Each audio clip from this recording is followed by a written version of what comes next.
everyone, and welcome back to the Project Manga Podcast, where we cover One Piece, My Hero Academia, Black Clover, Mashle, Dr. Stone, and Jujutsu Kaisen week to week. Back this week to discuss Weekly Shonen Jump issue number 16. I'm your host, Knox. And I'm Nickums. And before we get into the conversation tonight, of course, we'd like you to take a look at the description down below. That's going to be where you follow us on all of our individual social media accounts, ways that you can join our Discord, ways that you can listen to us wherever you normally listen to your podcasts, and ways that you can support what we do here by visiting our online store or Patreon. There's also going to be timestamps down in the description. You can use those to navigate yourself through the video and skip any segments that you want for whatever reason you need to. But getting into the discussion tonight, Weekly Shonen Jump issue number 16. No One Piece, but still a huge week with plenty to talk about. So yes. Getting right into it, Jujutsu Kaisen chapter 143. One more time. Yes, Let's go. I did the exact same thing. Yeah. Dude, this chapter, man, dude.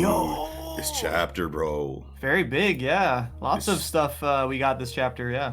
A lot of like game-changing information, I feel like, you know what I mean? So like one thing I want to say is major shout out to my homeboy Malik on Twitter. He literally called the events of this chapter to a T in a thread that he made a while ago. So if you guys are looking for Jujutsu Kaisen, analysts on Twitter or anything like that, definitely follow at Luheezy, Luheezy. On Twitter, God tier Jujutsu Kaisen analysis threads. I had to shout him out because he literally word for word, bar for bar, called the developments of this chapter. So really, dang. Yeah, it was pretty scary actually how on point he was so long ago. But nice. But yeah, that's the guy. Give him a follow. But yes, getting into this chapter, man. Naoya and Yuta. So I think it's cool how Naoya starts puking because of the half cursed human blood. The cursed blood, just like his body rejecting the cursed blood. I think that's really cool. I also think it's really cool how Naoya also has reverse curse technique that can be applied to others. That's kind of crazy because like Shoko was the only one that we knew could do that before, and they actually made a point in the dialogue to say she's the only one that we know of that can do this. So that's cool. But this makes it even more likely that Nobara will learn it, right? Because there's two people now on the protagonist side that can do it, and Yuta is been tasked with taking care of the first and second years while Gojo is incapacitated. So I'm super excited for that. Personally. Sure. Assuming that Yuta could teach it to people, that it isn't his huge skill in like copying techniques that lets him even do it in the first place. But if more than one person can do it, obviously that means 2 points make a line, right? So yeah, very good. I'm super excited about that development specifically because one, where is Nobara? And two, there was I can't remember who said it, but someone like threw a really cool idea out that like Nita stopped her damage in a near-death state. So, like, she was dead, and that's why there's all of that, like, I don't know if she's gonna make it, like, type shit going on. Like, she was dead, and then, like, in that state where you can still be revived, he stopped her there, and then obviously can get to a reversed curse technique healer. Right. That was someone threw that idea out, and I really liked that. And I think that's why... I think that is why Sukuna smirked actually now, is because he noticed Yuta healing Yuji at the time and probably put the rest together, after that point, you know what I mean? Because they show that panel, like you died right there. And then obviously we know Sukuna was like, god damn, I gotta go save the, oh, wait, no. Okay. Yeah. No, I totally agree with that for sure. Another thing with Naoya here at the beginning, I like that he is realizing that Choso is like a curse, right? He's like, whoa, is he a curse with human skin, with like a human body? It's like, so like, as we were saying last, week or whatever, it's weird that he wouldn't figure it out so quickly, but he did figure it out pretty quickly, right? Yeah. It was just like in the heat of battle, it's a little hard to think too hard about that kind of stuff. That is a good point, because I think I did bring that up. Like, you'd think that he would, with all of his experience, kind of be able to put that together after a couple of moments in an exchange like that. But yeah, it probably was just heat of the moment, and then immediately, probably like 2 weeks later, or no, the next week. I think I brought this up literally last week. So literally the next week we put it together. So good call there. Let's see. Oh man, Before we get into this flashback, or actually, fuck it, let's just talk about the flashback, dude. What the hell? Seriously, what the hell? I have no idea. Like, I don't know. How do you feel about this, man? I mean, I guess it's relatively straightforward to me. It's just that like there's one major point of confusion I have about it, right? So we have Yuji's grandfather, talking to Jin. Obviously, Jin must be Yuji's father, right?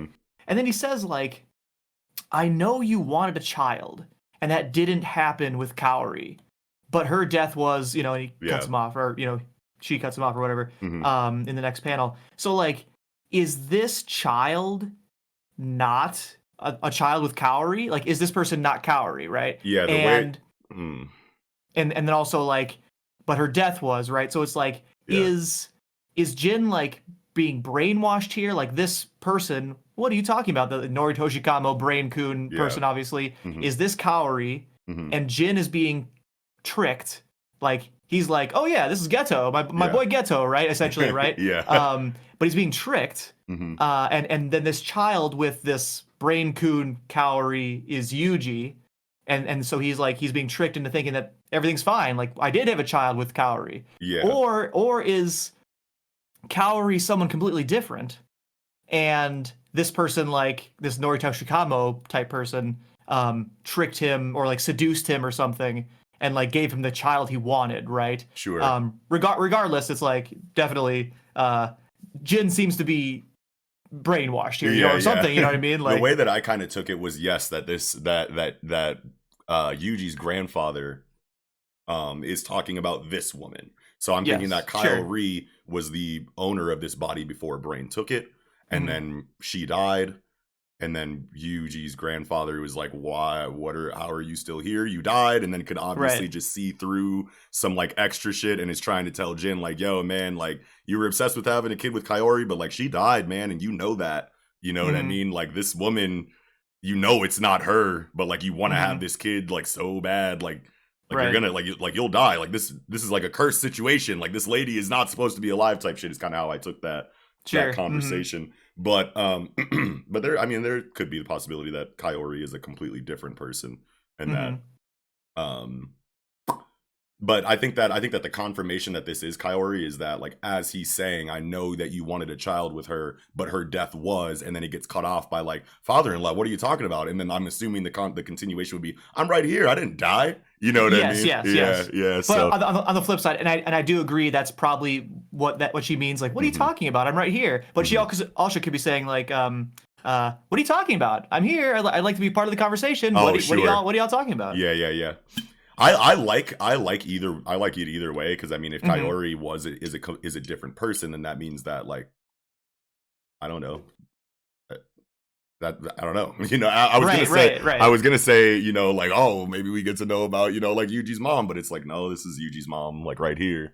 You know, Noritoshi Kamo is Yuji's mom, but also at the same time, the scarring is like way different on this character's forehead than we've ever seen with Geto or Brain-kun.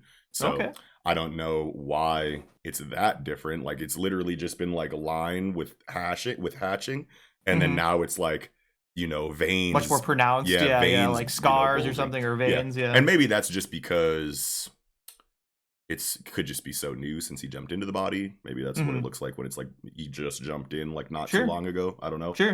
But well, no, because if the baby's here, it's 9 months, at least 9 months after he jumped in the body, and we saw the Suguru Geto Brain-kun scars, and that was only a year after Geto died. So yeah, I don't know why the scars are being drawn so differently, but that would be a wild subvert if this is just like not Brain-kun, but like someone else associated with Brain-kun in some kind of way. I think that would be pretty wild. Yeah. But I feel good about it being I feel good about what we've said so far. Yeah, for sure. But it's interesting. Then it's like then Choso is Yuji's like half brother, right? Like, it's like, okay, wait, are they actually brothers? Which makes you wonder, you know what I mean? Because it's like originally this was like a joke, you know what I mean? Like, this was a joke inside of Todo, and then Gege recreates it inside of Choso, and you go, wait a minute, no. this is something else. And then it's like, oh, it's Yuji's technique of memory manipulation. And it's like, that's not like 100% true, because in the real physical world, now obviously this is a dream of Yuji's. You know what I mean? So there is the possibility that that just isn't reality also. But I for now, I'm just gonna subscribe to the idea that did actually happen back in the day, because there is that line of dialogue with Jin that's like, yo, be careful. They say kids can remember, babies remember more than we think they do. You know what I mean? So there's just a lot there. But now I can't remember where I was even going with this, or why I started. But as far as so it starts off as a joke, and then it's no, you do it again with Choso, and now there's a link there. There's something else going on. We think it's memory manipulation, and then that's not entirely true either, because this situation is happening in the real world. So now it makes you wonder, like, what's true between Todo and Yuji? You know what I mean? And like, that's a wild question that I don't think we have nearly enough. Yeah, I think I brought it up in a group chat a little bit earlier, like, so what, is Todo an experiment too? And it's just like, no. But then at the same time, it's like, there's got to be a common denominator there that we're not noticing, or that has yet to be revealed in the series. I think that there's just too much for this now for Todo to be entirely separate from the situation, besides the fact that, besides the brother situation. So or the brother related somehow situation. For sure. But I love the dynamic between Yuji and Yuta. And the similarities that they share. Yuta points out one of their shared traits, you know what I mean, inside of like how they got their power. But then he keeps the info about being up for secret execution to himself. You know what I mean? And I just think that that's cool. That like, I'm picturing this conversation happening in other manga. They would just be like, here's all of the ways that we are the same. You know what I mean? Bro, boom, boom, boom, boom, we're boys, you know what I mean? But it's cool that Yuta, and I don't know if this is on purpose or what, but it seems like he's specifically keeping information from Yuji for whatever reason that may be, or maybe it's just not the right time or whatever. But he also, thinks to himself too, later on in the chapter, when he's like, after Megumi pulls up, and he has this comment here, like, he resists, but I bet he's unsure of whether or not he deserves to live, which is another similarity between Yuta and Yuji, as far as like their early character writing was kind of like centered, around, or at least Yuta's was, and Yuji's is starting to kind of fall in line with that. That's a great comparison. Hell yeah. And then, man, Megumi and Yuji's conversation, like, is so important, and it reminds me of how different of a relationship that these two have. Like, a lot of the growth inside of their characters kind of seems to stem from, early conversations that they had with each other. You know what I mean? Like, instead of their characters, and their relationship as a main character and deuteragonist, there it is, there's the word, that relationship being, instead of that relationship being strengthened through like competition or something that we're used to, it's instead strengthened by them individually coming to terms with their naivety at the beginning of the series, you know what I mean? And how like reality has kind of shocked them awake from that, and then both of them in their own ways struggling with the major themes of the series together and alone at the same time, if that makes sense. Alone together, I just appreciate Gege like showing this relationship from the outside, from the inside out. You know what I mean? It's very different from the way that we've seen this handled in the past, at least from what I can remember. For sure. Yeah. Like, this is massive, dude.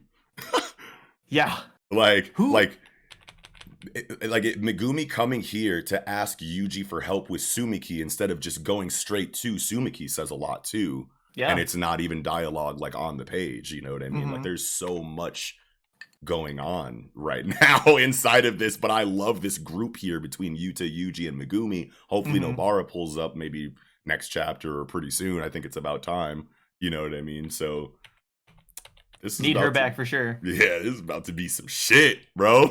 Yes.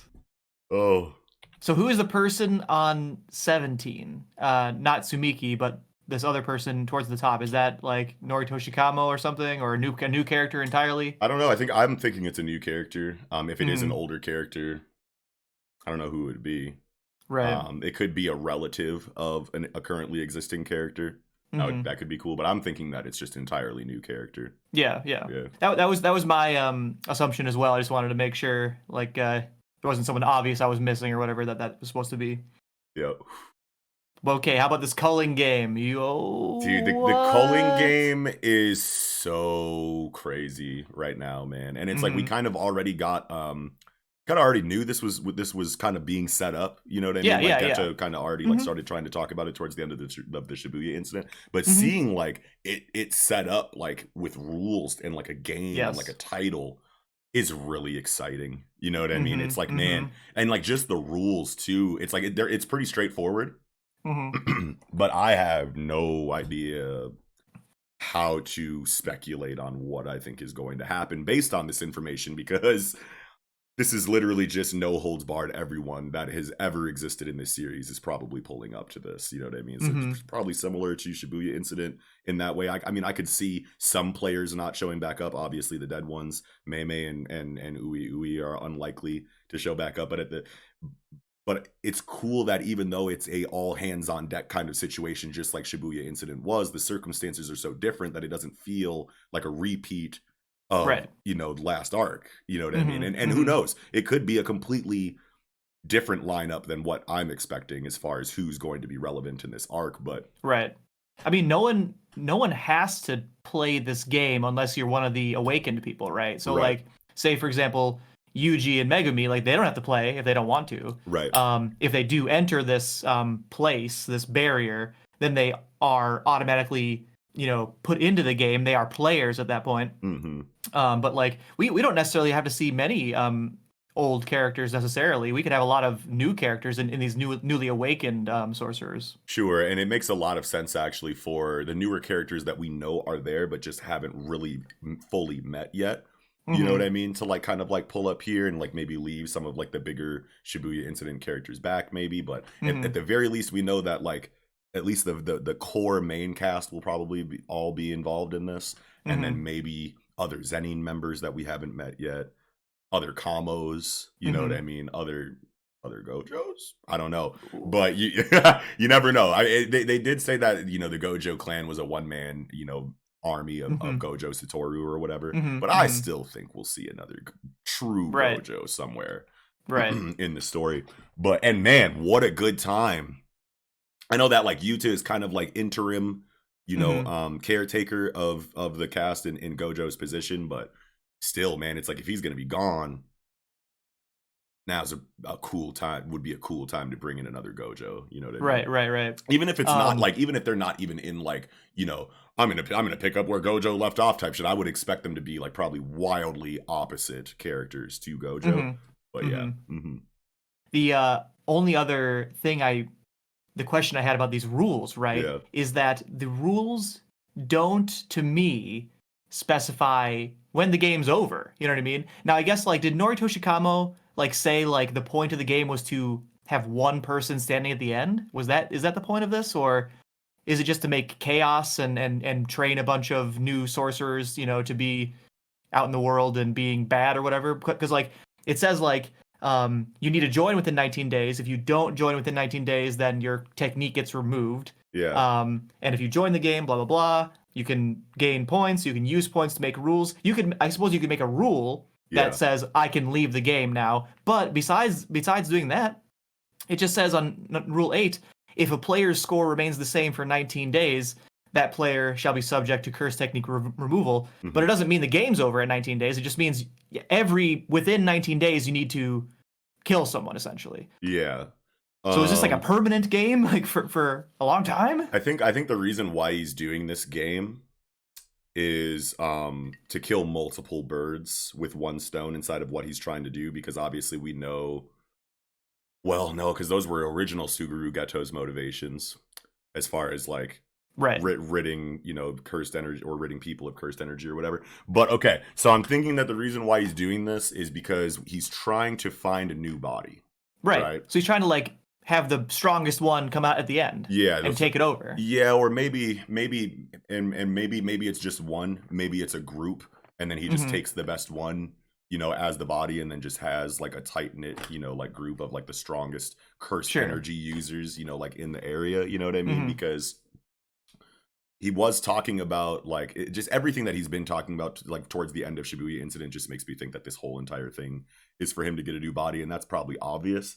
But like as far as when the game ends, I want to say that I subscribe to the idea that it's when there's like one or a couple left. You know what I mean? But the bigger question is like curse technique removal. So like we know that like he essentially gave you know, techniques for the most part to you know the people who start this game, you know what I mean? Right. But like if other people can come in whenever they want and join the game, and then they're a player. But then it says if a player's score remains the same for 19 days, that player shall be subject to curse technique removal. Does that mean that he has the ability to remove the techniques from anybody, or just the people, you know, that he awakened? You know what I mean? And that's probably the biggest question here for me, because it's like, what is that? Like, I don't even know how he can do that inside of his kit. You know what I mean? Because he has fucking Geto's abilities and he has Mahito's abilities, at least from what we've seen so far. You know what I mean? So it's like, unless he has a fully realized version of Mahito's technique, because Mahito, like the big thing is that Mahito is like really young. You know what I mean? So even though Mahito's technique was so broken and we saw it do a bunch of things, it doesn't mean it was fully realized. You know what I mean? And since it's a soul manipulation, whether that's used to detonate somebody or whatever, it's still manipulating the soul. And we know that techniques come from the soul, and like the soul carving techniques into the body or whatever. He gave Junpei a technique. But I don't know if he legitimately, like, if there was no technique there and then he just like he unlocked Junpei. it. I think that was always the technique that Junpei could have had, but his soul just wasn't wired properly or something. I don't know. It's still it's still really confusing to me, but but yeah, that would be the only way that I could see this being applicable to all players, is if, you know, the technique that used to be used to shapeshift and, you know, blow people up in a fully realized version can be used to take techniques away or manipulate the soul in a way to where it looks like it never had a technique or something like that. You know what I mean? But and I guess there's also like all these conditions, right? Like people are going to these barriers, right? So maybe Noritoshi Kamo, being some huge expert in Juryoku, you know, techniques, he just knows that like if I set things up in this way, you know what I mean? Like you have to go to a barrier, you have to I give you the ability to, if you do some you know, get some points based on my rules, I'll let you even add rules to my own game, right? So like kind of weakening my rules, thereby strengthening some of the other ones perhaps. Maybe he just found a good combination of rules and lets him do that, but it does seem very OP to be able to say, like, say Megumi comes in to this game and he doesn't want to kill anyone, can his technique actually be taken away from him in this situation, right? Yeah. Players may expend 100 points to negotiate. 100 points, man. God, and the points per body are so low. So it's just like anyone who wants to make a new rule, which is the most enticing aspect of this. If you're going to be involved, and that's going to be the thing that you're playing for, you know what I mean? So it's like, it's just going to be a massacre, bro. This is going to be crazy. I don't think I've ever seen a situation like this in a shonen manga. I mean, and consider the possibilities when the rules start getting added, right? Like you could have a rule that says it's not 100 points, it's 10 points. Now let's get some crazy shit going on here, right? Like, okay, now I'm going to start making all these rules. And these rules might get really brutal. They might be really, I mean, they're obviously going to be super fascinating in terms of strategy and tactics. It's going to be super badass. Like, I don't know, Greed Island vibes, I guess I'm getting, but Greed Island wasn't anywhere near as complicated or as brutal as this will be, you know? Yeah. And as far as like the verbiage on this, it says players may expend 100 points to negotiate with the game master. It doesn't say that 100 points guarantees your rule will be added. So I don't even know what that means for like how the conversation is going to go when someone who has reached 100 points tries to go to Geto and negotiate a rule. I'm assuming it'll be something like, okay, this doesn't hinder what I'm trying to do in the background. You get your rule. Yeah. Yeah. That's 0.7, right? Like, you can negotiate, but he doesn't necessarily have to accept it if it's going to mess up his own plans. Right. Sure. Yeah. And it's talking about long lasting effects on the culling game specifically. Right. So, yeah. So either if it interferes with the culling game or if it interferes with whatever ulterior motives he has, like in the background that haven't been explained in the rules of this game, probably say no to that rule. Yeah. Right. But that's that's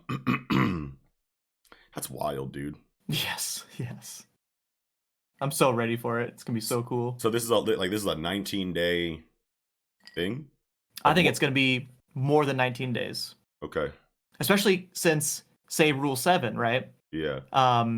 Unless the rule has a marked and long-lasting effect on the culling game. Well, what does long-lasting mean? To me, it means, like, more than 19 days, right? Like, if it's going to mess up the game for a long time, the Rule 7 kind of implies that the game will be going on for a long time, and that's part of the goal. Or if it's a 19-day limit, then a long time could just be whatever is a long time inside of that 19 days. Yeah. For sure. Like if it is just 19 days period, then like what is that date? Why is it 19 days exactly? Right. Those are like, do we know what day it is right now? Like what the date is as of right now in the manga? I don't think so. Yeah. If I'll go back and look another time. But if anybody in the comments knows what the date is in this world as of this chapter, drop that in the comments, because for sure that's really interesting. But so excited though. So excited, man. I need to see Nobara next chapter, bro. Like it's been too long. I've had enough. I need to know. And Megumi just came back, perfect for Nobara re-entrance. Come on, Gege. Need that. But yeah, I think I'm good on Jujutsu this week though. Yeah, likewise. Yeah, great convo, man. All right, getting into Dr. Stone, chapter 190, Science Transcends Life. What a title. What a title. Feels like endgame shit. Yeah, it does. So when this chapter started, and God, this Ryusui panel again. Why? No. Yeah. But then like Gen pulls out the white flag. The white flag, and they blow it to smithereens, and then it shows him like reacting to that, and then another what I thought was a huge explosion, and I thought this was Gen being destroyed, and I was like, wait, if his body is literally blown to bits, then like, man, but I don't think obviously it wasn't. It was not him dying. Yeah, but that scared the shit out of me, bro. Right. What I loved about this was like his fury, his reaction to them shooting the white flag, because that is super bullshit. You know what I mean? Like these are soldiers. If they're so good, like, oh, we follow the rules of war. We're soldiers. We're good guys. You know what I mean? Apparently not. You know what I mean? White flag. They just like obliterated that white flag, and he's pissed off. Justifiably so. Yeah, that is right. I guess I didn't really think too much about what emotion he was feeling in that moment, but he definitely does look pissed. Yeah, good call there. I didn't think about that at all. Gen is my favorite. He's very cool. Gen is like my favorite character. Gen and Ryusui are like my two goats in this series. So glad. I wish Gen did not talk in Pig Latin all the time. Yeah, dude, that. And I'm normally someone who like is excited to see, because I love that inside of shonen storytelling when authors give their characters like quirky traits like that, or like quirky like speaking quirks. You know what I mean? Yeah. Like that. But yeah, the Pig Latin is a weird one. Yeah. Oh my god, that's one of the crazier ones that I've ever seen. But but he never does it like when it's serious though. No, no. That would really fuck those scenes up. Yes. Oh man, Kaseki, dude. Yes. Kaseki's art in this chapter. Top tier. Man, top tier. What is this? Page 12? Oh my god. Yeah, dude. I mean, geez, even page 4 is very good. Yeah. you can really feel the emotion of this situation, right? Where like all these diamonds have just been like evaporated. It seems like it wasn't what I was thinking, right? Like, oh yeah, like the final ingredient, some fire, you know, just what we needed to get a working battery. It's like, no. And I was hyped for that. I thought this chapter was like confirming that. I thought this chapter was confirming that, because they were like, man, our diamonds are all burnt up, and I thought Chrome was pulling up like, what you mean, bro? We did it. You know what I mean? But yeah. Oh no, they are quite in despair, and yeah, all the diamonds are gone. But then Joel, damn, they actually Joel came through. Yeah, Joel came through, and then like, I love this panel of him using the Dr. Stone inside of the wine glass, like just for the shine. Yeah, dude. Yes, bro. That's such a cool drawing. And then and then you get the information about how he kind of like put this together, and everyone's lit, and then bro breaks it. Well, he breaks the glass. Or he breaks the glass, and then has the device in his hand, which is one thing that I've kind of like been wondering. It's like, okay, so these Medusas are like really sturdy, right? Like they'd have to be, because they'd entered the atmosphere, and then fell up directly onto the ground. You know what I mean? But then, like, when they're working on it, it seems so fragile. Like, the fucking things, like, pop off, and, you know, like, and they're like, oh, you gotta be careful, you know, they like and shit. And it's like, that was the only, like, thing that kind of had me, like, I wonder what's up with that. But it could be that the metal outside is, like, super, super, super sturdy. And, like, once you peel off the, you know, outer container, the insides are like maybe pretty fragile, like a computer or a phone or something, right? It's like relatively, you know, pretty sturdy. Like a GameCube, you can throw a GameCube down the stairs, right? But like if you opened up a GameCube, it would probably be pretty fragile, right? So I think it's probably related to that. Yeah, I like that. But yeah, dude. Continuing the I still honestly, like, I thought that what this chapter was doing was giving us that light at the end of that tunnel. That I've been saying has been absent from like the drama that's been like and the trauma that's been going on in the manga. And like, I thought this chapter was supposed to kind of give us that hope, and it like kind of like does, but like I don't know. I don't know what it is. Like it's a very triumphant feeling. Like last page, you know what I mean, or double spread, but like still don't know what they're gonna do. You know what I mean? Yeah. It's like so Joel finally gets a working Medusa, and it's like, yes, hooray! Like our team has unlocked the potential to make these things. Like that's a huge jump. How does that help Senku and squad down in South America? Exactly. And why is the appropriate action at this moment to do a suicide attack at Corin City, right? Like a full force suicidal attack. Like, what's the game plan here exactly? I don't really understand it myself. I don't understand it either, but I'm like living for the uncertainty, because it's like it's such a good idea to have the one person, you know, who can fix this in a location that doesn't matter. Like, you know, that doesn't matter. You know what I mean? Like any other comic, it'd be like Kaseki would have just been like, I got it, you know, or Chrome, Kaseki, Senku together, and Zeno or something would have been like, got it, you know, or something like that. But like, they got it, but the dude is literally so far away that it's, and everyone's over here dead right now. So, but like, it's just cool that it's like glimmers of hope without, you know, the full picture. You know what I mean?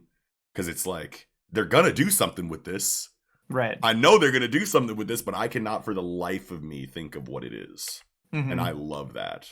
Yeah, for sure. Absolutely. Yeah. I think that's how you do it. If you're going to create such a drastic situation inside of a manga that has been historically campy, then you want that saving grace to literally be like known at the last possible moment. You know what I mean? Yeah. And for sure. Yeah, and I think that this is just being done so masterfully. Like it's giving time to kind of like slow down, even though it's still kind of like high octane and like the pressure is still on. We're still slowing down and getting amazing character moments inside of such a spread out cast that like for me personally, I was kind of worried that it would be something akin to like a My Hero Academia effect, where all of these characters are introduced, you get to know them just enough to the point where you're like, okay, I need to see more of these characters now, and then you don't, and then a ton of them are just sidelined, you know what I mean? Yeah. Not that that's a bad thing in My Hero Academia. There's just like, so many, it's hard to get to all of them, right? Right, exactly. But like inside of Riichiro Inagaki, he knows when is the time to give these characters development, progression, flesh them out further, etc., amidst all of the narrative stuff that takes center stage in this comic, you know what I mean? Right. And obviously like hugely masterful to, as you were saying, you know, like the stakes have been so high for several chapters, edge of your seat, you're like, wow, I don't see how we're going to win this. And you simultaneously at the end of the chapter here give you hope, but also like double down on the stakes and double down on the tension. It's like, I don't know, like I guess I'll believe you that we're on the right track, but it seems even worse, kind of. Yeah, like I don't know what I'm supposed to feel here. Yeah. I just feel everything. Oh man, but yeah, pretty straightforward chapter overall. We know exactly, you know, what's going on in the events of the chapter. And it did everything it needed to do for the characters, and it sets up whatever is coming next beautifully. And I wonder, can Joel or anyone in Corn City use the Medusa to freeze everyone on Earth? Like, is it powerful enough to reach South America, or is it not? Yeah, is one by itself, because I think that they made there was a conversation about needing multiple to have a but that was just in case, just to effect, right? super make sure everyone got frozen, right? Like, I think that's what that was, because remember Chrome was like, oh, let's just make something that like undoes the petrification, right? Like we'll just have a little device that on a timer that just squirts the juice or whatever on you, right? And it's like, well, how would you get around that? You'd throw a fuck ton of these Medusas, and then so many you would never be able to counteract all of them. So maybe that's why there were so many, and now since you're never expecting to have it used in this situation, maybe you could just freeze everyone, assuming, you know, they wouldn't see it coming, you know what I mean? Yeah, if it's just a one-time deal, can one Medusa cover the entire planet? Right. I kind of remember back earlier in the series that they were saying that you couldn't do the entire planet because of like the battery is like a little like not full, you know what I mean? Like it's working, but not like perfectly. I don't know. I have this memory in my head that there's not enough juice to cover the whole planet. I have a similar memory, but I can't remember the exact explanation. Right. But yeah, I mean, that's literally the only thing I can think is that. But then if that's the message, why tell them to bum rush dude instead of just activate the Medusa? But is it a misunderstanding where Senku is saying, do everything you can, even if it kills you? And it's like maybe Joel realized next chapter, like, well, everything I can is like freezing everyone. I mean, I could. Okay, like, is that what you're telling me to do? And then boom. I just want to refuse to believe that Senku is giving up. Right. In a way that's like, yo, we're fucked. Might as well take out as many of them as we can on the way out. Bum rush them and get shot. You know what I mean? Like there's, I refuse to believe that Senku is on that right now. You know what I mean? Plus, you know what I mean? Chrome so confidently says like, yo, we're good, bro. You know what I mean? With this phone. You know what I mean? So why would he, Chrome of all people, the literal like shining light of the group, say, no, fam, we're good. We got the phone right here, just for that message to be, we're fucked. Everyone, kill yourselves to take out as many people as you can. You know what I mean? Right. But I don't know what's. Yeah, I don't know. We'll just have to see. You know what I mean? Yeah. It's been now 3 or 4 chapters in a row of I don't know how we're gonna get out of this one, but I'm ready for it. I'm here for it. Yeah, me too. But yeah. That's really all I had for Dr. Stone this week, I think, though. Yep. All right, cool. All right, getting into Mashle, Magic and Muscles, chapter 55, Margaret, Macaron, and the Diminutive Duet. A duet, huh? Like a 2v1? Is that what that's implying? Oh no, man. This is a crazy chapter. Yes. Good one. It was a really good chapter. Yeah, and I love I love the scene of showing Carpaccio feeling pain for the first time. Yes, it's very powerful. satisfying, very powerful, very satisfying conclusion to that, because ever since we find out that this motherfucker can't take damage and has never felt pain, the one thing we want to see is how he does when he deals with pain for the first time. And I think that this was handled just about as well as it possibly could have.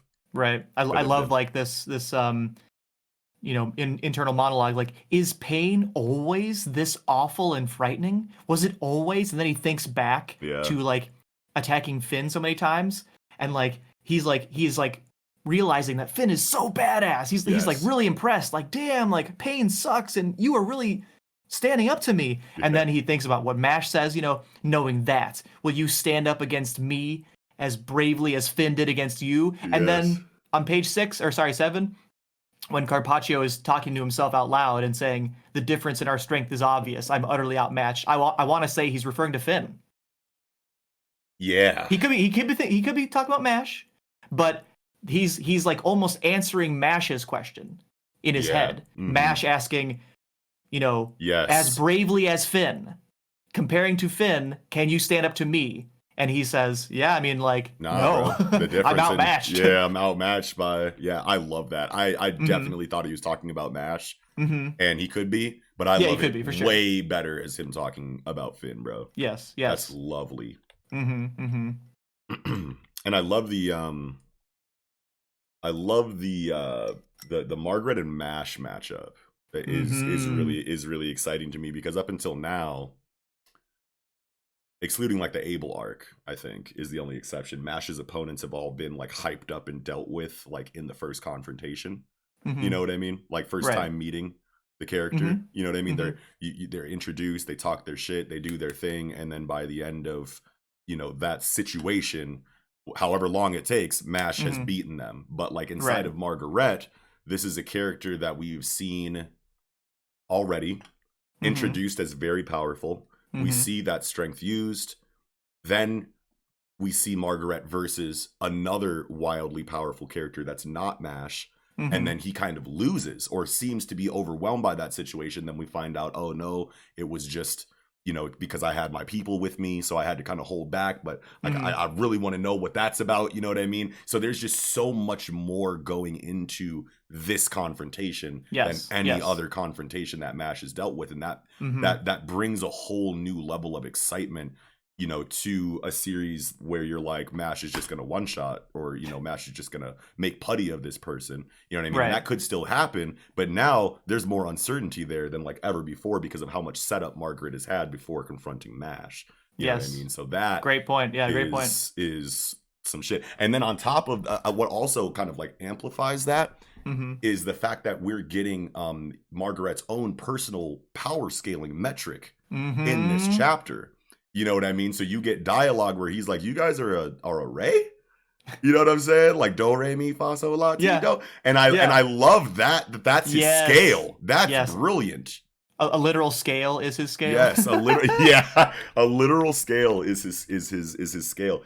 And he says he's a T.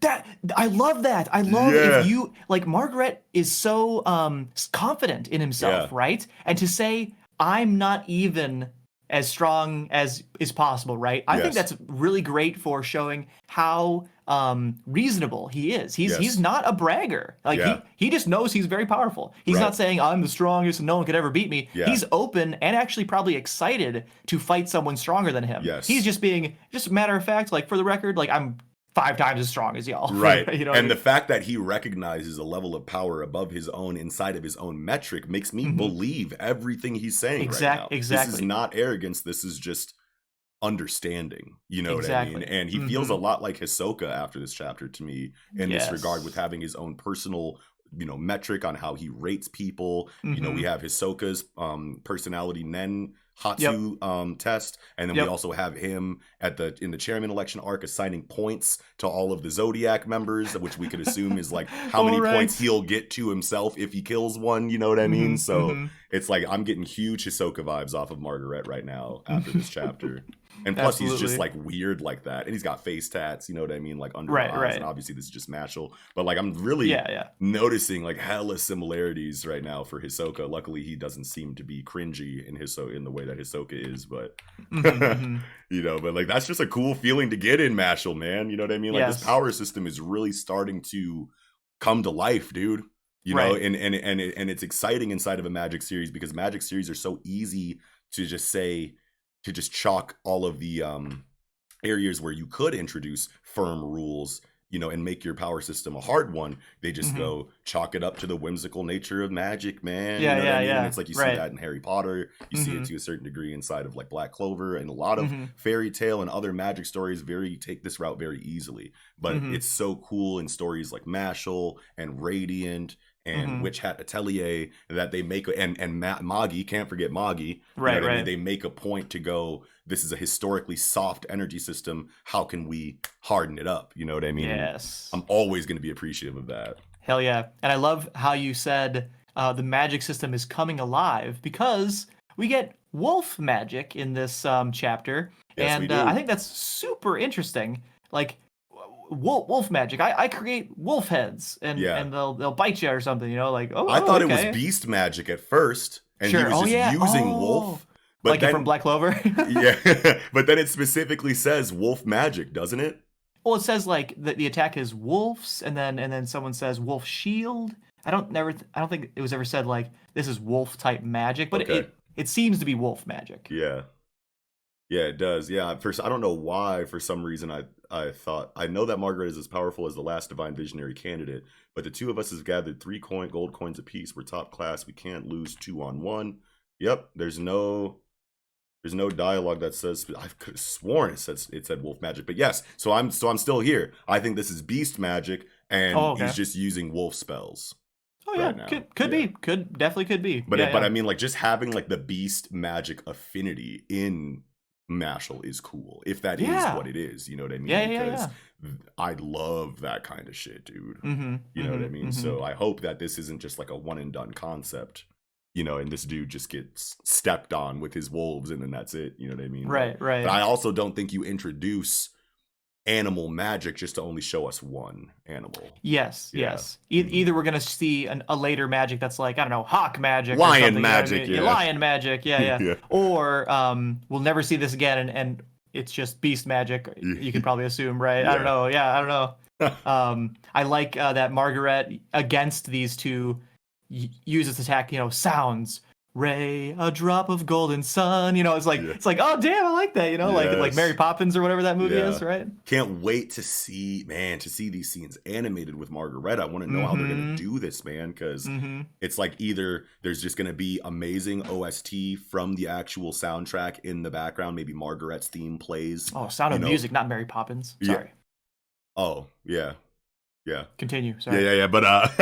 But no, but yeah, it's either going to be the OST playing in the background and it's just Margaret's theme as like other sound effects are playing, or it's going to be specific music for this attack. You know what I mean? And like, I feel like it should be specific music for each attack, but at the same time, what makes the most sense is that it's just Margaret's theme plays whenever he fights, and or something like that.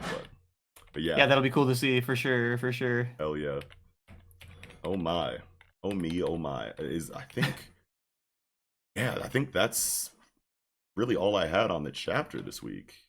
Yeah, I mean, it's relatively straightforward. I mean, like, we get some cool exposition from like Headmaster Wahlberg, you know, like, yep, you did it, buddy, you did it. You beat a Master Cane, you know what I mean? But now this will be your greatest trial coming up here, Margaret or whatever. Ooh, I mean, we've all been waiting for this battle, and we're gonna get it finally. Okay, so do we think the next phase is a 3v3, or is it a tournament bracket 1v1s? Because there's 2 teams left, right? Yep, 2 teams of 3. 2 teams of 3 left. 3-on-3 would be great.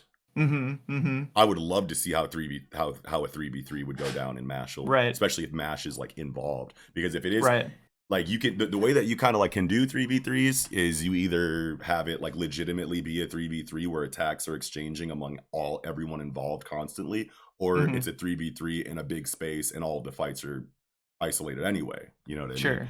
But I don't know what I want more. But I'm super excited to see how team dynamics work in fights in Mashle with Mash on the team. Right. You know what I mean? Because if it is like the former situation that I presented, where it legitimately is a 3v3 where blows are going to everyone and anyone, then like how does that work with Mash there? Like yes. I don't even know what like magic combinations like feel like or look like in this. I don't think we just usually just see multiple people attacking at once, and then both of their magic like we saw earlier with Margaret. But is there combination magic?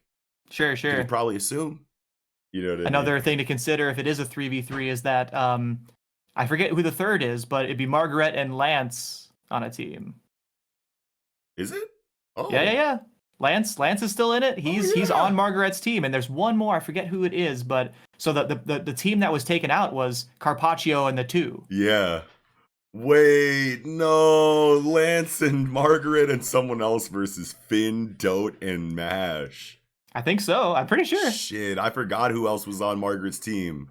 Yeah, I forget as well, but that will be wild. But Lance is Lance. Yeah. Lance is still in. Yeah, I completely forgot all about dude. Wow. This is crazy. Yes. So now I really want it to be a 3-on-3, because then it's like Lance is on the opposite team of his boys. That's a crazy situation. That would be very good for, stress and just writing in general. It'd be very interesting. It's not what you would expect. I almost do expect, because of that it will be like a 1v1 tournament kind of thing, like a randomized bracket. But then again, like even if you have a randomized bracket, you still have the potential of Lance fighting against Mash or against, Finn or Dot or something. So like, I don't know. We'll see. Yes, we will. Wow. But yeah, is that all you had? Let's see here. Yes, I believe that is all I had. All right, cool. That's it for Mashle.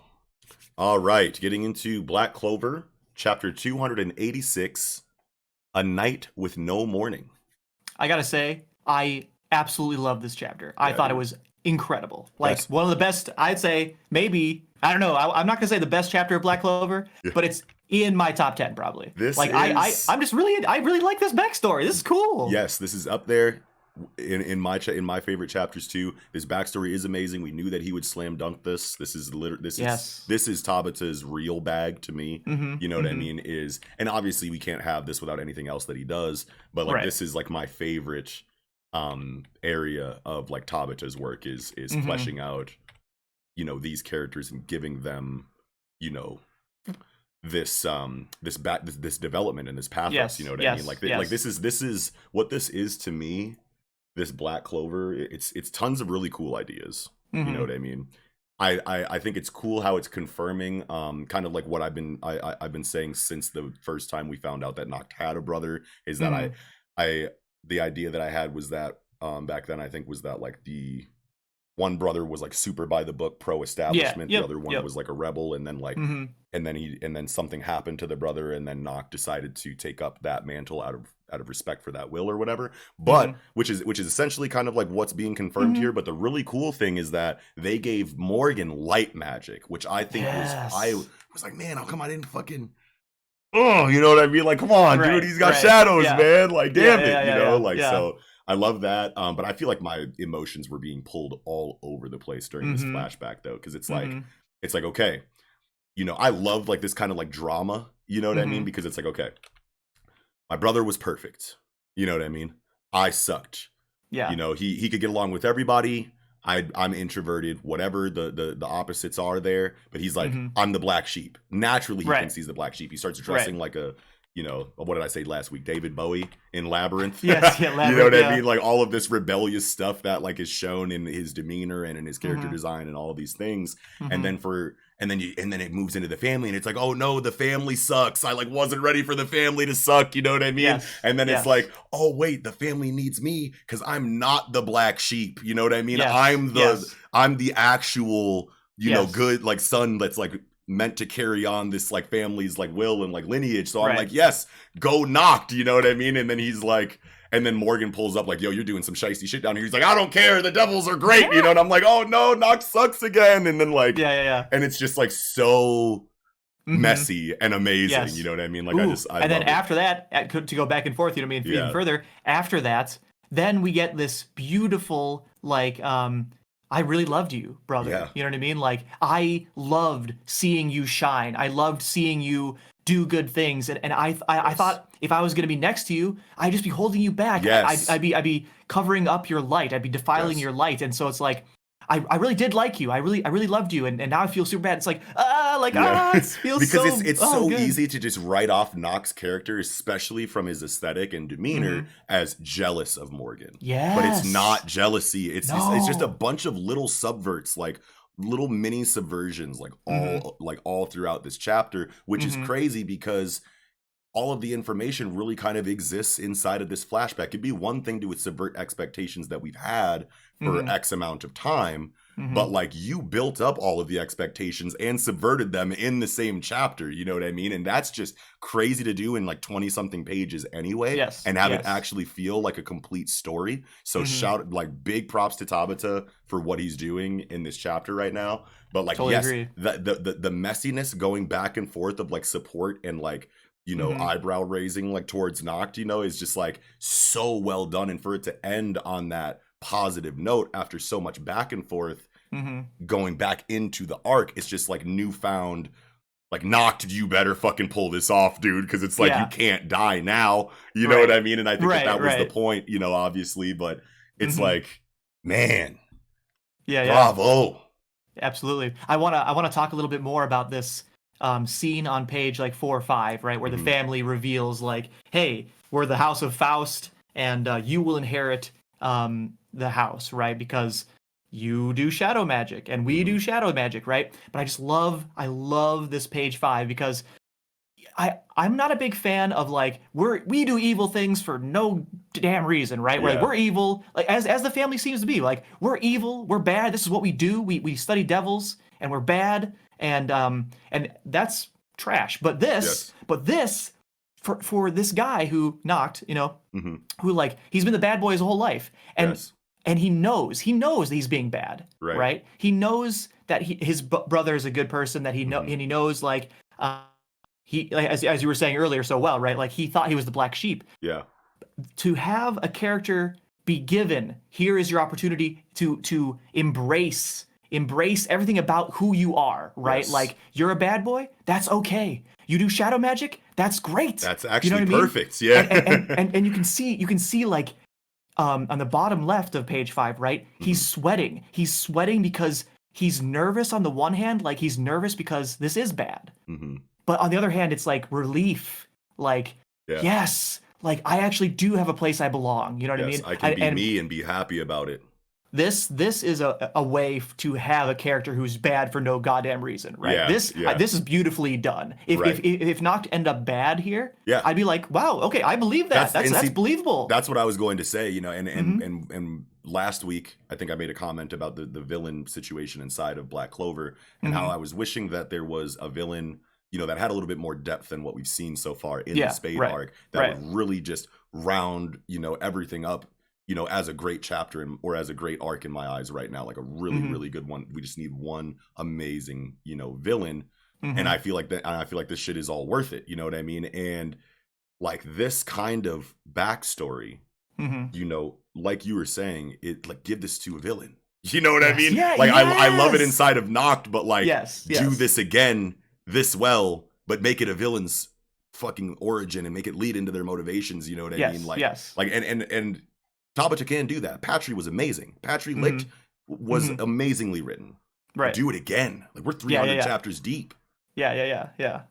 Like, we're 300 chapters in, and there's a whole bunch of villains that were just villains for the sake of being villains and for the sake of being beaten by the main character. It's like, do that, sure, that's fine, but like, come on, you know what I mean? Like we need more Patrys, you know what I mean? For sure. And this backstory is so good, and it would fit so well on a villain, but I like that it is here for Noct and for, you know, a protagonist, because Noct is the first new character since like Zora, you know what I mean, that I've been like super, and I think Mario Leona came out after Zora too, but like I'm just like, Aniki actually made a tweet a little bit earlier today that reminded me that Zora was legitimately like benched after his little sure. like stint in the series, and I was like, oh my god, he really was like, where is that dude? I love that guy, you know what I mean? And I just don't want that. And he had a great backstory too. Yes, you know what I mean? And it's like,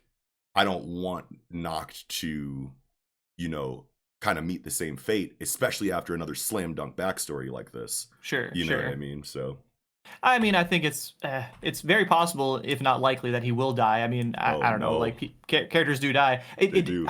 I agree that sometimes he's written so well that it's almost a waste to kill him. You know what I mean? But then again, like, you can really make that death pop. You know what I mean? If you really care about him. True. So how about the summon on page 9? My God, this page looks incredible. It looks so ominous. So this is. Ooh. I don't think like Tabata's been trying to use a lot of horror elements, you know, like since in this Spade arc especially. Oh yeah. You know what I mean? And especially with the homages to like Berserk and shit that we've been seeing. But like Dante's looked scary, Vanica's looked scary, Xenon's looked scary. All of these devils have looked scary. But like nothing has looked scarier than this page. This is terrifying. This is the first time I legitimately was like, okay, that's a real problem. You know what I mean? Like, like that's I have no idea what to do with this silhouette. Right. And I love the blacks that are used. And like the perspective up, like looking up at the ceiling and like the darkness from the top, like just pure darkness from the top. Shading like behind the summon bubble, then going into the darkness of the ceiling, but like the darkness of the ceiling you can tell is like dark up there, but it's like not as dark as this pitch black silhouette. Looks so good. And the grainy I don't even know what that is, cross hatching, whatever fucking detail in the illustration on that ceiling behind the demon is. It's a very grainy, very that this technique just makes it feel very horror and very scary. You know what I mean? It's something I feel like I see a lot more in seinen and horror manga. This technique, whatever this is, but it really sells that. You know what I mean? Like this is a dungeon of a location that they're in right now. You know what I mean? It's like seeing this thing inside of it. It's like aesthetically, this is very terrifying.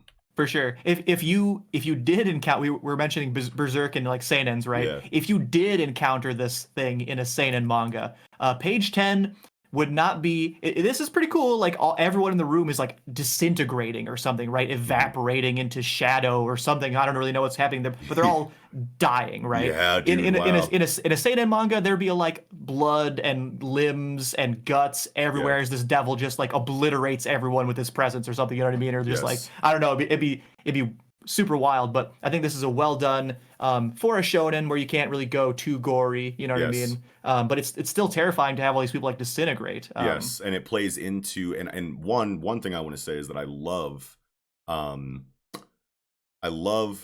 when irony is used inside of traumatic situations like this, especially how it leans into the devil's kind of like irony, you know, in the history of like devil fiction, you know what I mean? Where he's always got something up his sleeve. You want something from the devil, he'll give you that, but there's a catch always, you know what I mean? Like I love that lore, and I feel like we're seeing that here inside of Noct, embracing the devil just for it to kill his entire family, you know what I mean? It's very like that irony used to like show this kind of drama, and then it poetically wrapping up with that irony at the end of this story just really nails that, drives it home for me personally, because I just love this situation in fiction, you know what I mean? Right.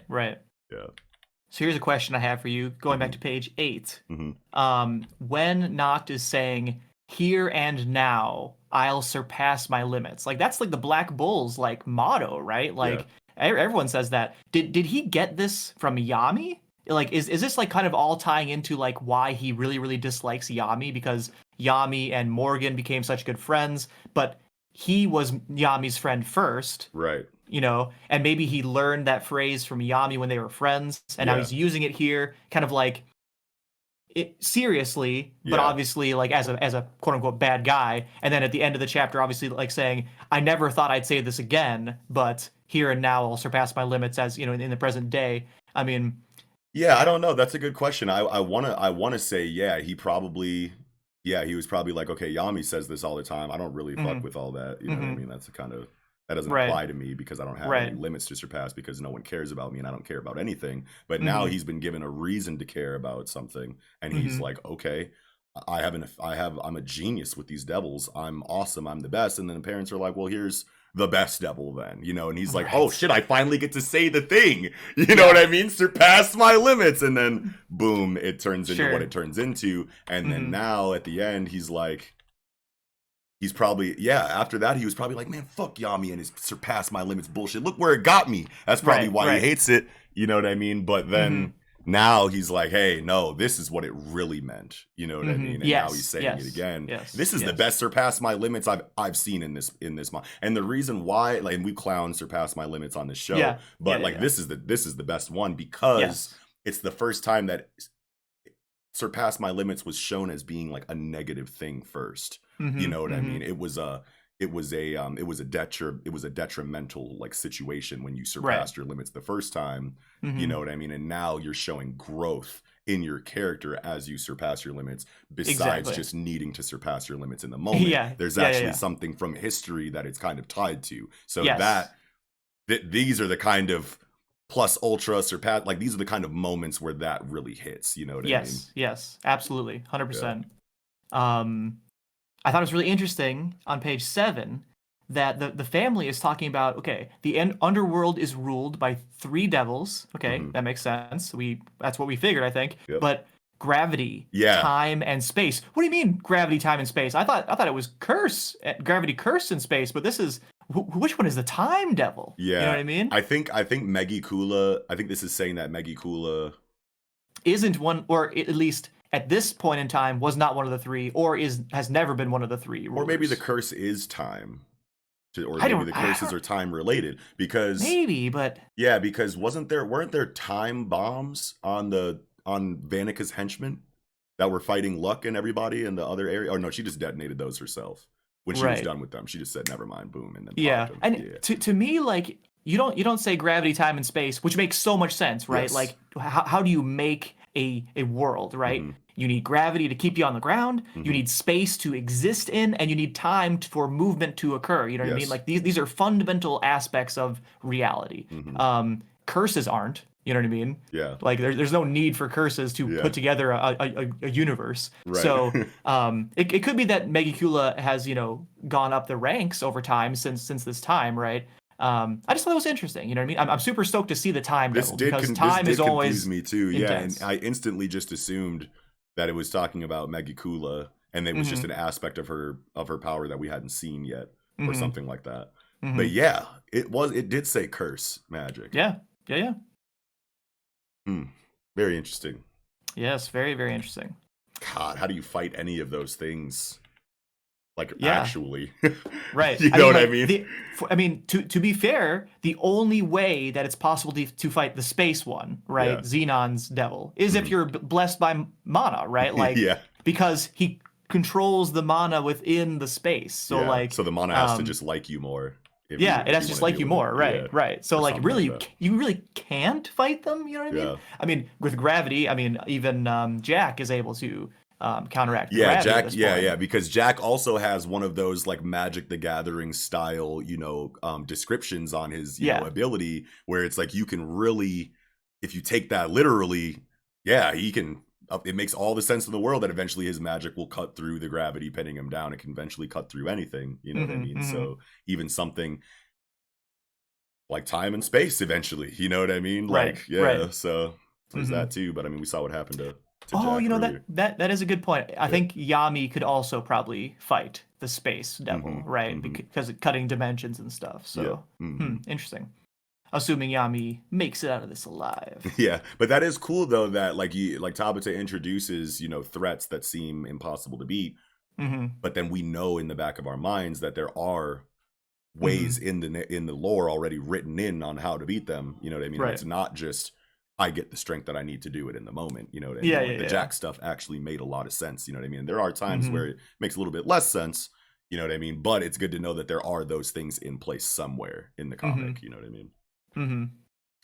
Yeah, man. Wow, what a chapter though, dude. For sure, definitely in my top 5 Black Clover chapters, I want to say. Yeah.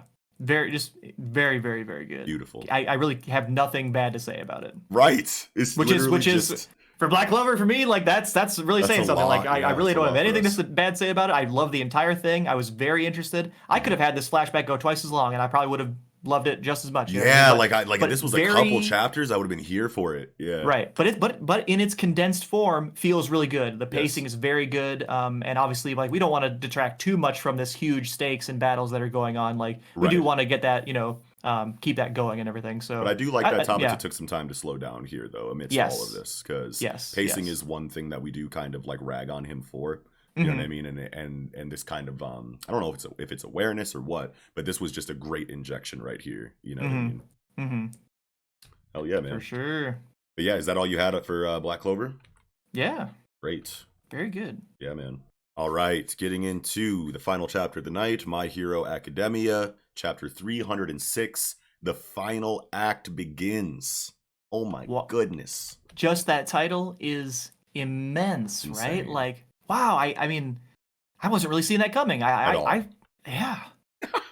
At all, man. It's cool. I'm here for it. It's really cool. It's really cool to like hear that.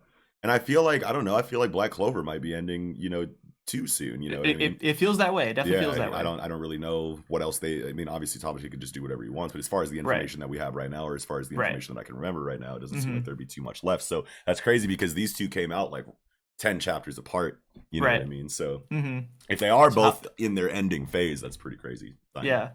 This color spread. Oh my god. I love these colors. I love Deku with a yellow cape. I think that's really, really, really cool. Kohei has always been a monster with the colors, man. Like this palette, like I don't even know like what to like say this style or like aesthetic. Like what do you call this aesthetic? It's like retro, watercolor, tie-dye. Tie-dye.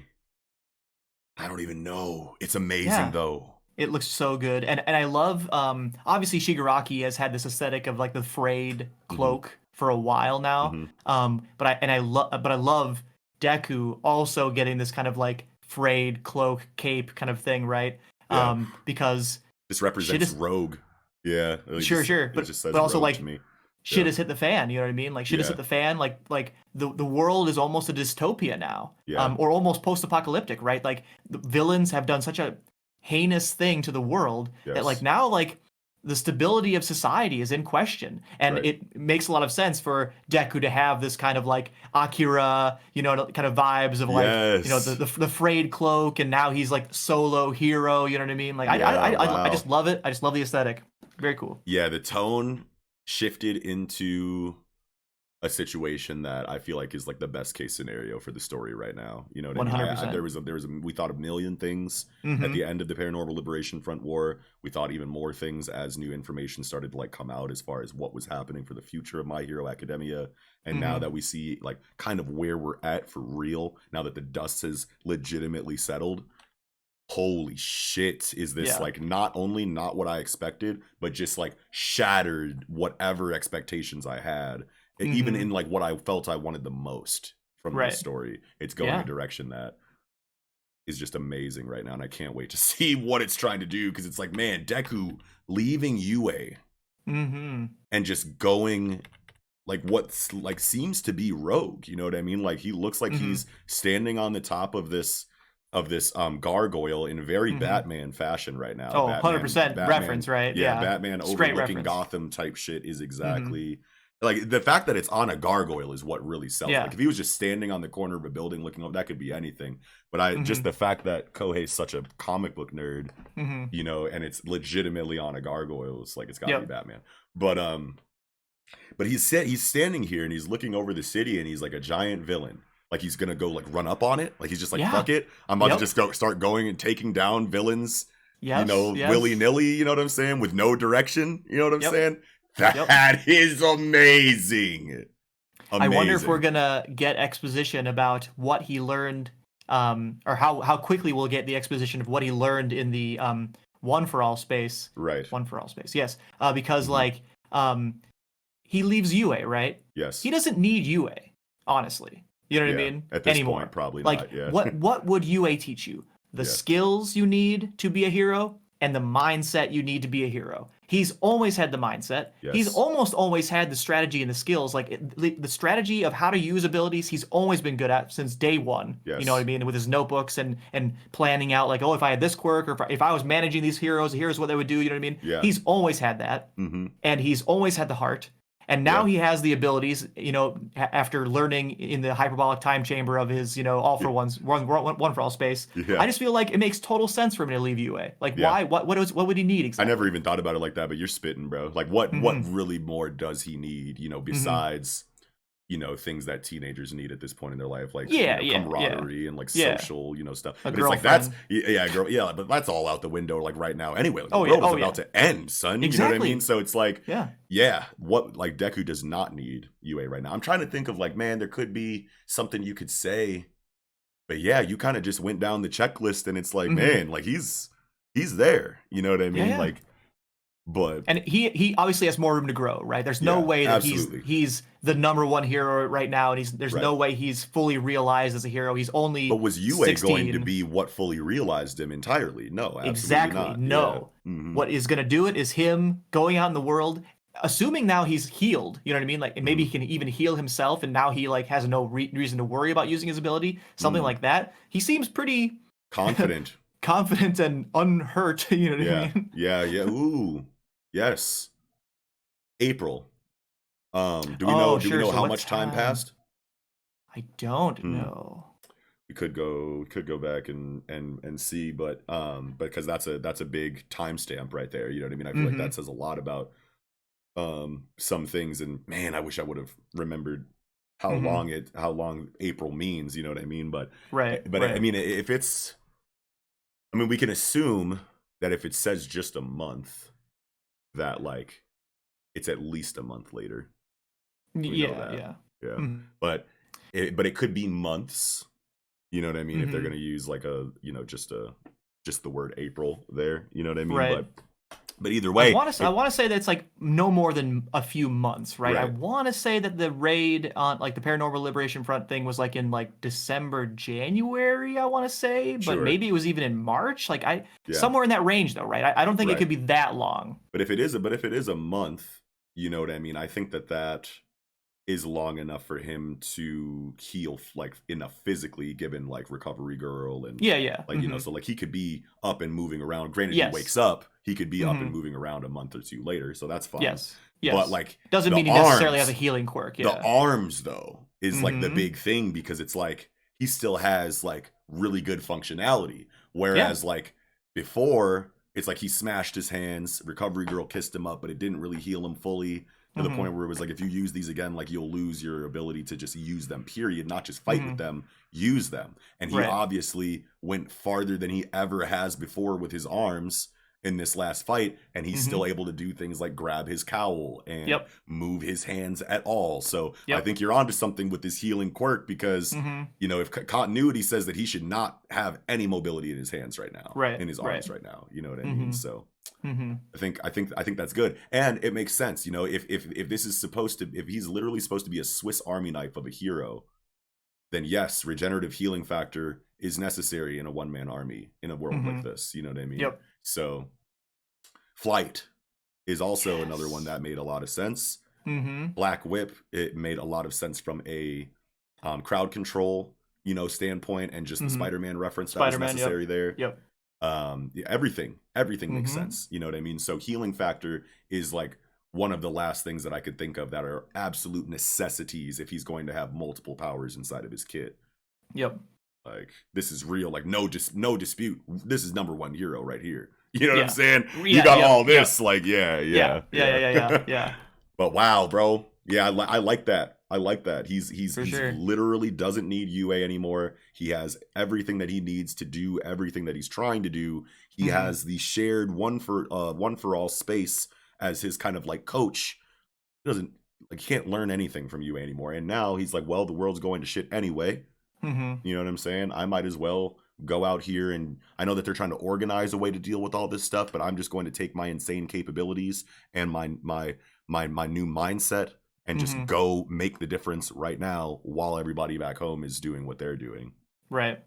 Yeah. Another thing to consider is at the end here of the chapter, he's alone, right? And I think we're meant to believe that he is working independently. Obviously, the Batman reference. Obviously, he left a note for all the friends, like, "Hey, I'm gonna be doing whatever my own thing. See you later. I'm not doing school anymore." But maybe he is in a little bit of a squad. Like, what's Best Jeanist doing? What's Hawks doing? Right? Like, they know about One for All now. They do. They And know time has the passed. stakes, and time has passed. So like maybe He's not we're gonna see some operating team dynamics with them as like a new hero squad. You know what I mean? Yo, that would be sick, dude. I'd be up for that. Last thing while we're still on the scene, I remember that Aniki Smash tweeted out a really cool comparison to the beginning of the series when Deku is like looking up at the city, bright-eyed, bushy-tailed, and he's like, a giant villain, you know, and there was that giant villain attacking Tatooine Station. Yeah, and then now he's looking down at the city. He's like, a giant villain, huh? You know what I'm saying? Like dead eyes, yeah. Really cool comparison there. I love that. Yeah, I had to shout that out. Before. Absolutely. Yeah. But wow, man. I guess we can just go work backwards then, I guess. Let's talk about like the Hawks, Best Jeanist, you and All Might conversation. Right? Sure. Yeah. Right at the beginning. So like one interesting thing I thought Hawks was saying is on page 5, and he's just trying to get information about One for All, and he says, going forward, it won't just be villains we're fighting. We are up against all of society as well. You know what I mean? And we've talked about this, where like if Deku's gonna save the world, he has to change society. Yes. And I love that they said the word society here, but I do wonder, like, what does Hawks mean here, right? Like, are people going to be actively opposed to Deku in some way? I think what he might mean is that, like, okay, the Paranormal Liberation Front War happened. Everyone knows everything that happened, or as much as the public is supposed to know, I guess, at this point. Now, Endeavor is about to make a statement that confirms what Dabi said during the Paranormal Liberation Front War, which is obviously going to cause a divide in society, or a further divide in society. So I think that it's literally just after everything that's happened, no matter what, even if you're the best hero possible, we have to deal. We're against society here because the divide is that drastic. Yes. And that many people not fucking with heroes anymore is going to cause all types of civil unrest that we have to deal with while fighting villains at the same time. Yeah. I love that. I think that's totally spot on. Yeah. And nice. Wow, dude. And All Might being like, all right, come with me, I'll tell you everything. Was chilling, because it's like, I never really thought about it before, but I have to, even though multiple people have found out since the beginning of the series, Kohei has done a great job with this secret, what it means to All Might, what it means to society if it gets out, what it means for the enemies if they learn about it, and when to the point where it's so well fleshed out of an important secret that means so much to so many people, that whenever Kohei decides to use All Might in this way, like, all right, come here, bro, I'll tell you everything about One for All. Whenever anyone is told about One for All, it's a massive moment, you know, in the series, because Kohei laid down such a good foundation for this secret, you know what I mean? So that was a chilling panel. Yes.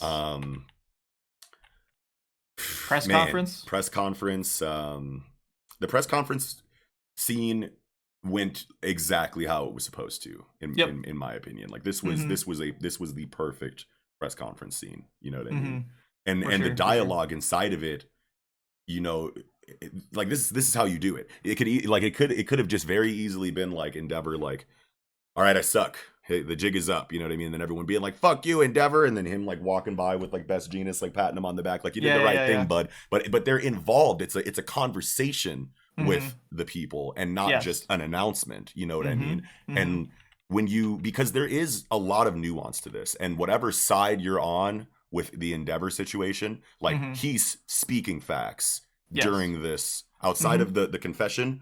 The way that he responds to the people yelling at him, he is spitting, you know what I mean? And like, that's how you do this, you know what I mean? Because it's because it's like, we want the people who hate Endeavor want to hate Endeavor. The people who love Endeavor want to love Endeavor. But you need to create this situation where the confrontation is finally happening, and there's sense being made on both sides. You know what I mean? So that for the people that haven't put it together yet, that this is a nuanced situation that requires a lot of extra critical thinking. Now you see it right here in your face. Like there is points to be made, you know what I mean, on both sides in the narrative. We're seeing it, you know what I mean? So God damn. For sure.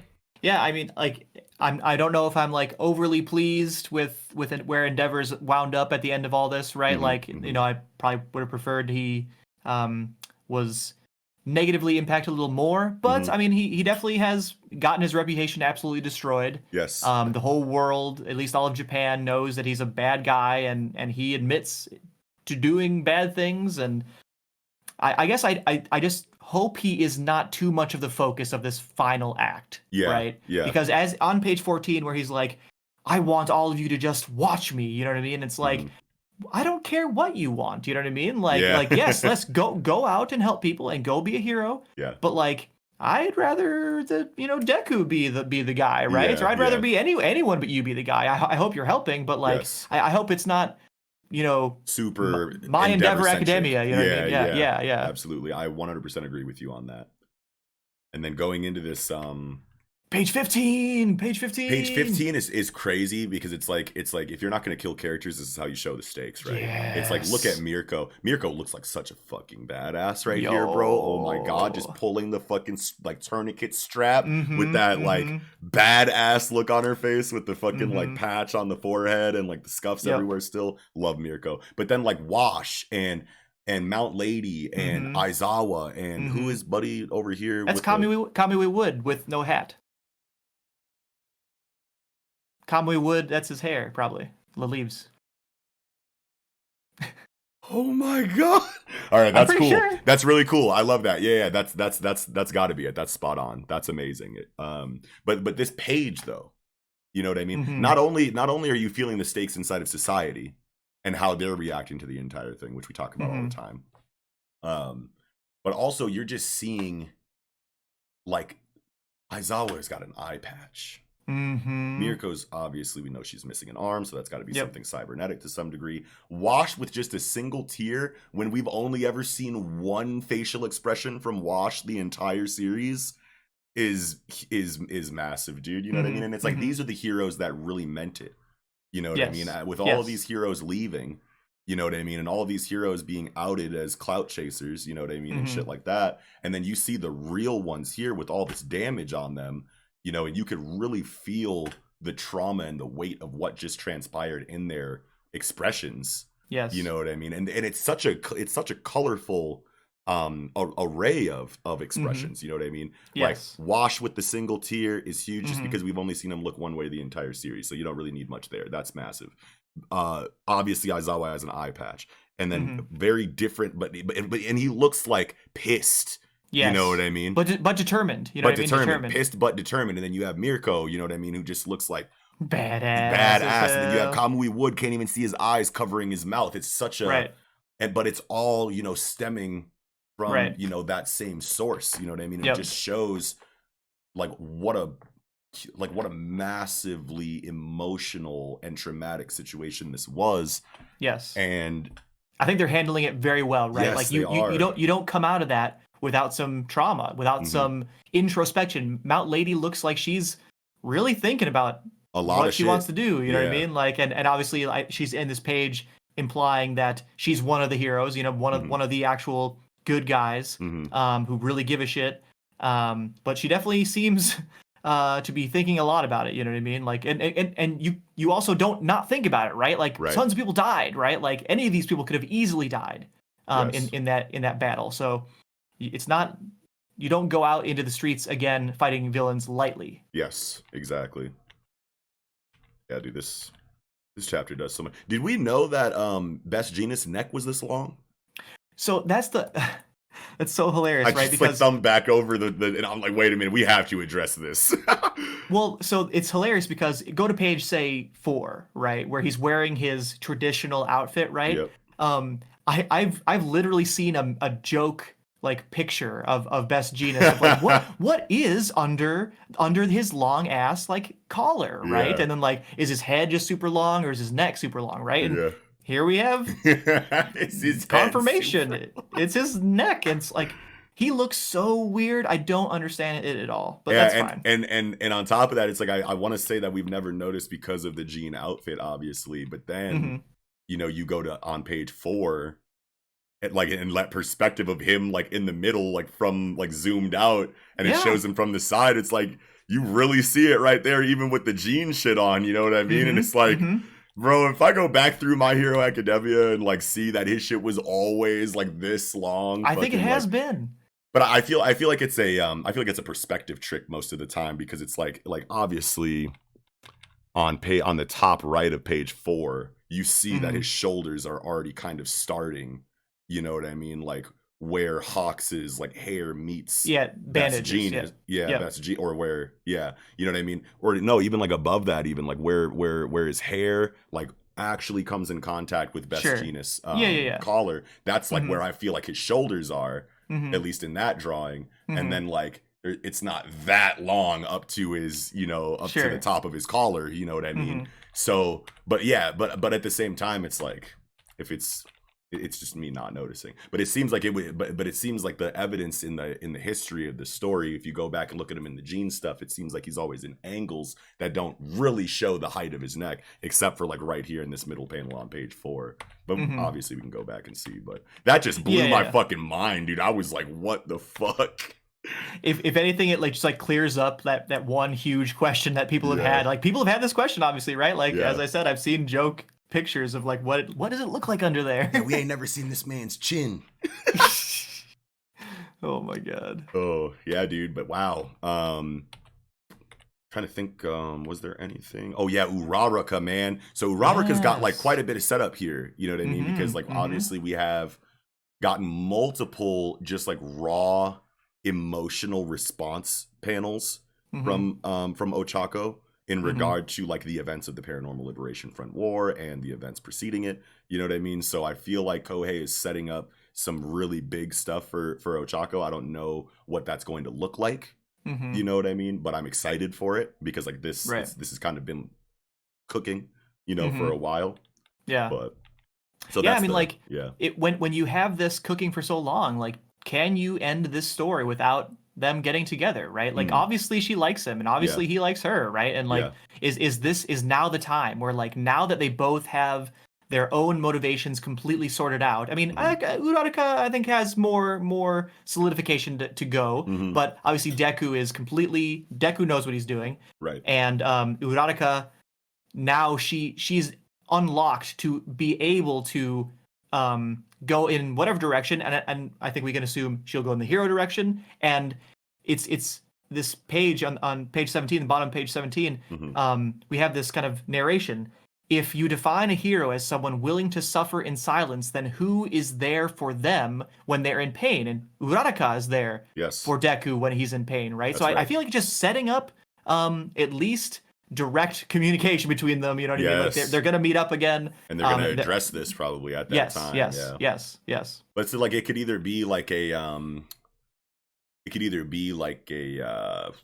Chunwoo Han and Shiho from the Breaker kind of situation where it's like we know that we love each other, but like we don't ever really talk about it until it's time to go into the final battle, and then we confess our love for each other, and then you die at the end, kind of like situation. Spoilers for the Breaker, but or it could be a situation where she pulls up to support him, platonically and everything, right? And then they go into the final battle together, come out of the final battle together, and then hook up. And then, happily ever after type shit. But like, I don't know, like we've seen it done both ways, multiple times. I personally feel like that could be great either way. But I think just like off the top of my head right now, I think what feels better would be a, platonic support until the very end, and like it's not that love confirmation dynamic, thrown in during endgame conflict, you know what I mean? Which can be done well, but just at base, that's just like not what I prefer. So, but yes, dude, super excited for literally everything. Yeah, inside this chapter was just an immense chapter, an immense week of Jump for sure. Yes, definitely. Did you have anything else for My Hero? Oh, I had one minor one actually. Okay. So, just that during the press conference, Hawks's speech bubbles are drawn differently because probably he still has like a raspy voice from the fire. Yes. Yeah. Yeah, but it is still drawn different. I didn't even notice that at all. But when you said that was a good touch. Good touch. Yeah, when you first said that, before I went back to the page, I was like, oh, is he speaking normally now? Like, because the thing is gone. But like, the thing is gone, but he's still speaking weird because it's still, It's a good spot. Yeah. Fuck yeah, dude.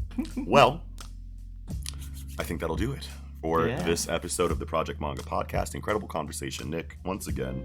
And all of you guys out there, thank you all so much for watching. If you did, slap a like on the episode or on the video if you enjoyed it. Hit subscribe if you're new. Hit the notification bell above that so we can chirp you when new content is live. And of course, visit the description down below. And leave a comment and let us know how you felt about the conversation. But also, while you're down there, there's going to be links to our individual social media accounts that you can follow, ways that you can join our Discord, ways that you can listen to Project Manga on Spotify and Apple and things like that, and ways that you can support Project Manga by visiting our Patreon or our online store and see what we got going on over there. But all of that said, this will be another spectacular episode of the Project Manga Podcast. Wrapping up, I'm your host Knox. And I'm Nickums. We'll catch y'all next time.